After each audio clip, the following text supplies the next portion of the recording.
Ayahku adalah dewa perang. Bab 201. Para pembunuh lainnya juga tersenyum dan berkata, jika tidak, nak, kamu memiliki semangat pahlawan untuk menyelamatkan keindahan, dan kamu bahkan tidak ingin mengambil nyawanya. Kamu baru saja melarikan diri, jadi kamu hanya berlutut dan memohon kepada kami. Jilat semua sepatu kami sampai bersih. Mungkin jika hatimu melunak, kamu dan gadis ini akan dilepaskan. Guan Qianjun menggelengkan kepalanya, aku punya cara yang lebih baik. Pembunuh ketiga juga tersenyum, dengan niat buruk, cara yang lebih baik. Tidak masuk akal jika Anda mengatakannya. Guan Qianjun juga tersenyum, lupakan, dan bunuh 2 burung dengan 1 batu, tidak hanya menyelesaikan masalah ini, tetapi juga mengirimmu untuk mencari saudara-saudara itu, diumumkan bahwa mereka telah diturunkan menjadi pembunuh perunggu. Tiba-tiba, wajah keempat atau 5 pembunuh itu menjadi tegang. Mereka semua bertanya serempak, apa maksudmu? Itu maksudku. Guan Qianjun mengangkat tinjunya. Pukulan petir. Bang-bang. Setiap pukulan mengenai leher seorang pembunuh. Kecepatannya sangat cepat sehingga sulit untuk bereaksi. Bahkan para pembunuh tingkat tinggi ini. Mereka menutupi leher mereka yang tiba-tiba bengkak dan memar dan perlahan berlutut di tanah. Matanya melebar dan dia menatap Guan Qianjun dengan tidak percaya. Kamu, pukulan macam apa ini? Sangat cepat. Tidak mungkin. Sambil berbicara, darah hitam keluar dari mulutnya. Ketujuh lubang itu juga mengeluarkan darah hitam. Kemudian, tubuh mereka mencondongkan tubuh ke depan dan dahi mereka membentur tanah dengan keras. Seperti bersujud kepada Yang Maha Tinggi. Dia tidak jatuh ke samping lagi dan membentuk postur berlutut. Tidak pernah bergerak lagi. Karena mereka telah mengepung Guan Qianjun sebelumnya untuk mencegahnya melarikan diri. Jadi, sekarang kita berlutut di sekelilingnya. Ini seperti bersujud. Hembusan angin gunung bertiup membuat pakaian mereka berdesir. Sepertinya mereka gemetar. Tapi manusia tidak akan pernah bisa bertahan hidup lagi. Hidup dan mati hanyalah satu pukulan. Pukulan ini adalah kekuatan yang maha tinggi. Guan Qianjun memutar tinjunya dan mendesah pelan, anak-anak di sini, lebih baik tidak melihat darah, jika tidak, akan lebih menyenangkan untuk menghancurkan leher dan kepalamu dengan satu pukulan. Saat dia mengatakan itu, ada sedikit rasa haus darah. Di wajahnya. Bagaimana mungkin dewa perang tertinggi tidak haus darah? Lu Feixian, yang masih menangis, berhenti menangis dan menatap Guan Qianjun dengan kaget. Pada saat yang sama, ini sedikit menakutkan. Dia, apakah itu sangat kuat? Ini, sepertinya memiliki kekuatan dewa perang. Apakah itu? Tidak mungkin. Bagaimana dia bisa menjadi dewa perang tertinggi? Meskipun Lu Feixian masih tidak percaya, dia tidak bisa menahan diri untuk tidak bertanya, kamu mengalahkan mereka hanya dengan beberapa pukulan. Dan, membunuh mereka. Mereka sangat kuat, pengawalku. Di depan mereka, tidak ada kekuatan untuk melawan. Qian berkata dengan bangga, ayahku, itu yang terbaik di dunia, bukan yang pertama di galaksi. Yang Agung tersenyum, tapi mengabaikan Lu Feixian dan menoleh. Lihatlah ke arah jam 4. Di sana rumputnya subur dan hijau. Tapi ada juga udara yang dingin. Mata tertinggi penuh dengan niat membunuh. Di rumput. Tiba-tiba dia menghela nafas. Lalu, terdengar suara benturan. Seorang lelaki tua berusia 60-an atau 70-an keluar. Dengan tangan di belakang punggung, senjatanya agung dan mematikan. Dia. Dalam kegelapan, Wakil Presiden Wu. Ternyata kamu benar-benar kuat. Dia menatap Guan Qianjun dan mengucapkan setiap kata. Guan Qianjun memamerkan giginya dengan geli, tidak masalah, mereka semua akan mati. Wakil Presiden Wu mengangguk, tetapi sepertinya tidak keberatan, dan bertanya, jadi, beberapa bawahan pertama saya sama dengan yang sekarang. Dibunuh olehmu. Guan Qianjun berkata sambil tersenyum, tidak masalah, mereka semua sudah mati. Mata Wakil Presiden Wu menjadi serius, dan dia menatapnya dengan dingin. Suhu di sekitarnya tiba-tiba turun tajam. Menakutkan. Dia bertanya dengan muram, keterampilanmu sangat bagus. Kamu seharusnya bukan orang biasa. Katakan padaku. Guan Qianjun dengan tenang menggelengkan kepalanya, tidak masalah, kamu juga akan mati. Wakil Presiden Wu, ini. Aura pembunuh dalam dirinya menjadi semakin kuat. Dan nadanya menjadi semakin membosankan. Saya, Wu Haiyang, berada di peringkat ke-7 dari 10 organisasi pembunuh teratas di Kerajaan Naga. Saya adalah Wakil Presiden An Wutian dan pembunuh tingkat bintang. Ini adalah pertama kalinya saya melihat orang sombong seperti itu kamu. Namun, kamu memiliki keterampilan. Tidak heran. Ini aku. Bawahanmu tidak terampil seperti yang lain, dan mereka terlalu ceroboh. 3 keping emas dan 1 berlian mati di tanganmu. Mereka pantas mati. Orang yang tidak cukup mampu tidak layak hidup di dunia ini. Dia berkata sambil berkata dengan tangan di belakang punggung, dia berjalan ke salah satu mayat yang berlutut dan menendangnya. Dari sini, semua mayat ditendang ke tanah satu demi satu. Setelah kamu mati, kamu masih harus berlutut dan bersujud. Apakah kamu ingin menjadi begitu tidak berguna di kehidupan selanjutnya? Kalian, jadilah babi di kehidupan selanjutnya. Setelah mengatakan itu, dia menghela nafas, berbalik dan berjalan ke depan. Setelah berjalan 7 atau 8 meter, dia tiba-tiba menoleh dan menatap Guan Qianjun. Secara mengesankan mengambil posisi duel. Nada suaranya menjadi semakin seperti iblis yang penuh kebencian. Tapi dia mencoba yang terbaik untuk menenangkan dirinya. Aku ingat, kamu mengatakan sebelumnya bahwa akulah satu-satunya yang layak bagimu untuk menggunakan tombak itu. Dia mengangkat dagunya lagi dan mengangguk ke arah Guan Qianjun. 500 kg besi halus ditempa secara paksa dan ditempa menjadi tombak seberat 200 kg, yang berdiri di sebelah Lao Guan. Guan Qianjun, hampir tidak. Wu Haiyang menggerakkan sudut mulutnya, menahan kekerasan hatinya dan mencoba yang terbaik untuk menjaga martabat wakil presiden sebuah organisasi pembunuh besar. Dia mengangguk, bagus sekali. Sebenarnya, saya tidak melihat dari dekat tombak Anda sebelumnya, tetapi sekarang saya melihatnya sangat kuat. Ada 3 alur darah di ujung tombak. Itu adalah senjata pembunuh. Gagang besinya memiliki garis yang dalam dan sangat mudah untuk digenggam. Juga mudah untuk memusatkan energi. Ini adalah tombak yang membunuh orang. Itu tidak dimaksudkan untuk membunuh binatang buas. Guan Qianjun menggelengkan kepalanya, kamu, salah. Ini memang dimaksudkan untuk membunuh binatang, tapi itu bukan binatang biasa. Qian tiba-tiba berteriak, ini digunakan untuk membunuh naga. Wu Haiyang, hah, sebenarnya. Terkejut. Guan Qianjun tersenyum sedikit, putriku benar, jadi sebut saja. Tombak pembunuh naga. Kemudian, sambil melihat ke arah Wu Haiyang, dia berkata tanpa ekspresi, tombak pembunuh naga baru saja lahir dan tidak ada darah. Darahmu bisa hampir tidak layak, dan kamu harus merasa terhormat.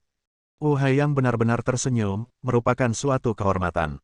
Mati di bawah apa yang disebut tombak pembunuh naga. Guan Qianjun menggelengkan kepalanya, suatu kehormatan untuk mati oleh tanganku. Dia tiba-tiba mengulurkan tangannya dan meraih tombak pembunuh naga.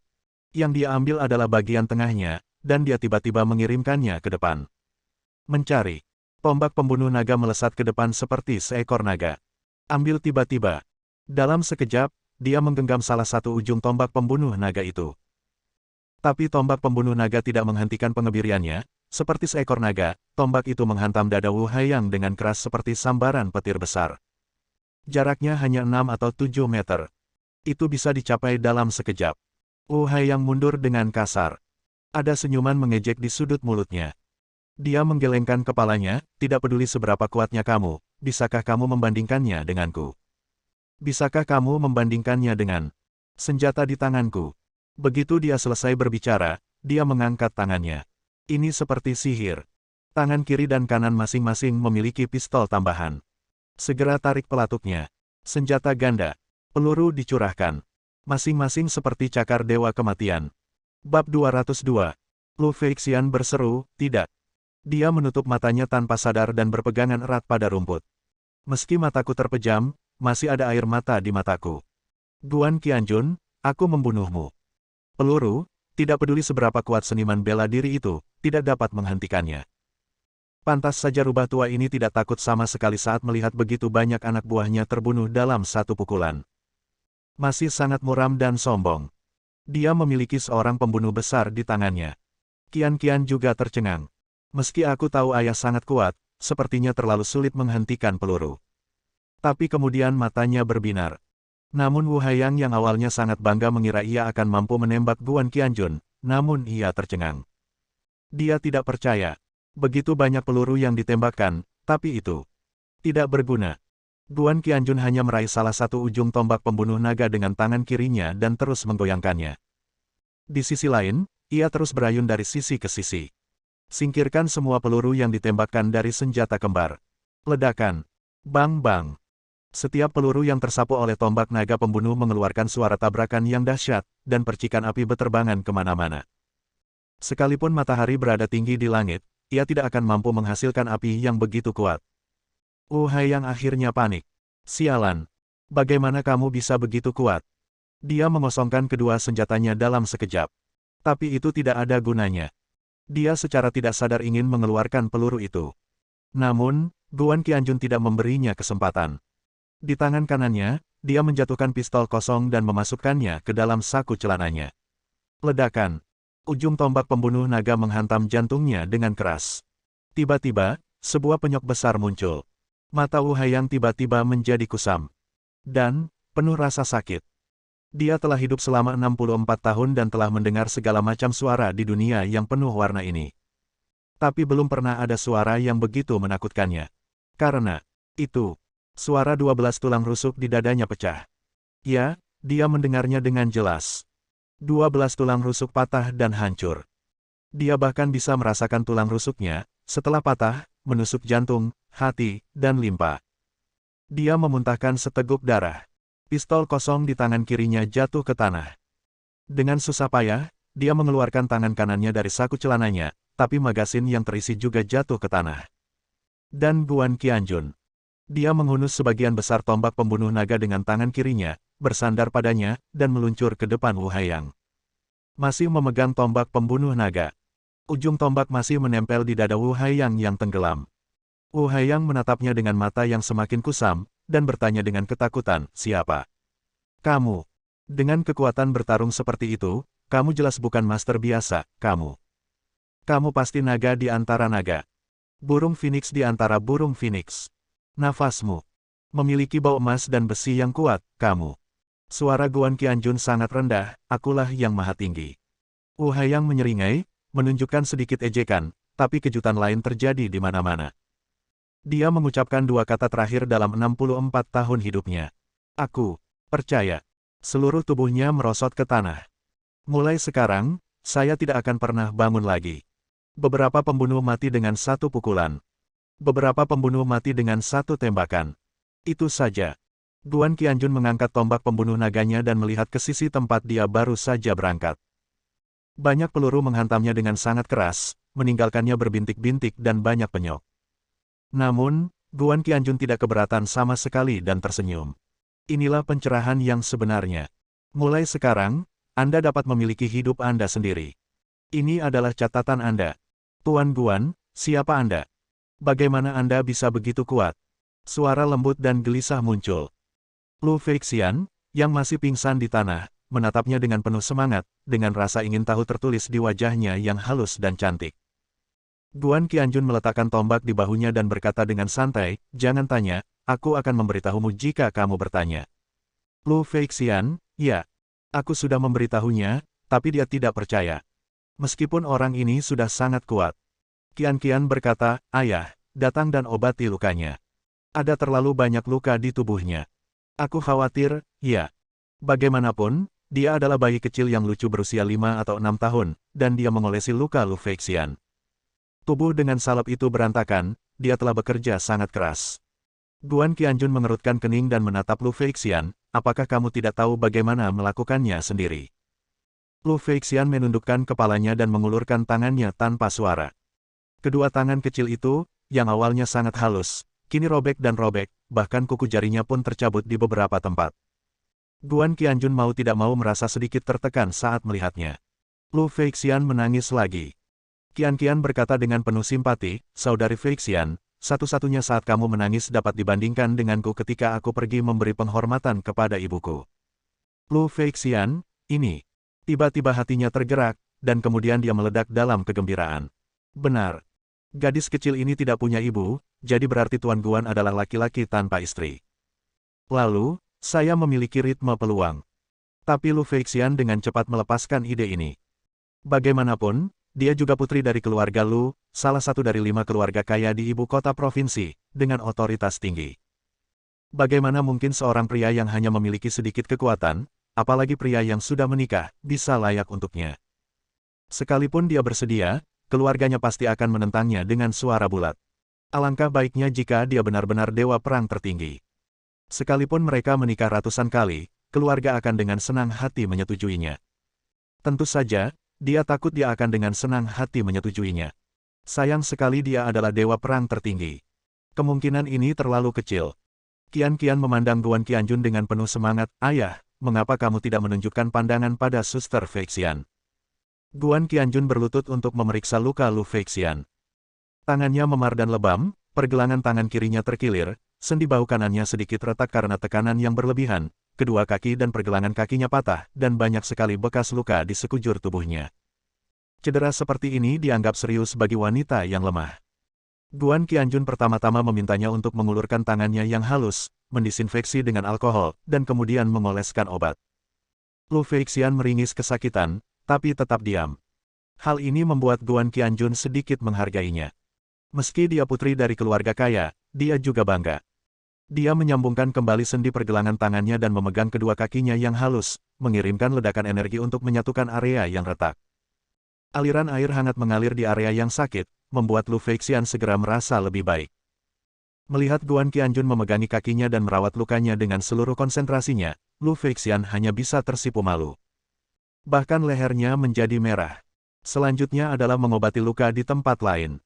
Guan Qianjun sangat teliti. Dia telah melakukan banyak pekerjaan semacam ini di medan perang sebelumnya, jadi dia secara alami merasa nyaman dengan hal itu. Lu Feixian sebenarnya memiliki perasaan yang tak terlukiskan dan luar biasa. Aku benar-benar ingin terus melakukan ini. Meski lukanya tidak kunjung sembuh, itu tidak masalah. Hanya saja Guan Qianjun adalah seorang Jianghu tua, dan dia segera merawat lukanya. Dia menegakkan tubuh dan berkata dengan tenang, kamu baik-baik saja sekarang, tetapi kamu perlu menemukan tempat yang aman untuk memulihkan dan menyembuhkan semua cedera tulang, setidaknya dalam waktu 1 bulan. Jangan melakukan aktivitas berat, jika tidak. Kamu memiliki otot dan tulang yang sangat halus, aku khawatir kamu akan cacat. Meskipun Guan Qianjun agak menakutkan, dia tidak melebih-lebihkan. Lu Feixian mengangguk dan tiba-tiba mulai menangis lagi. Wow, aku masih hidup, tapi ahli dan yang lainnya. Bersambung.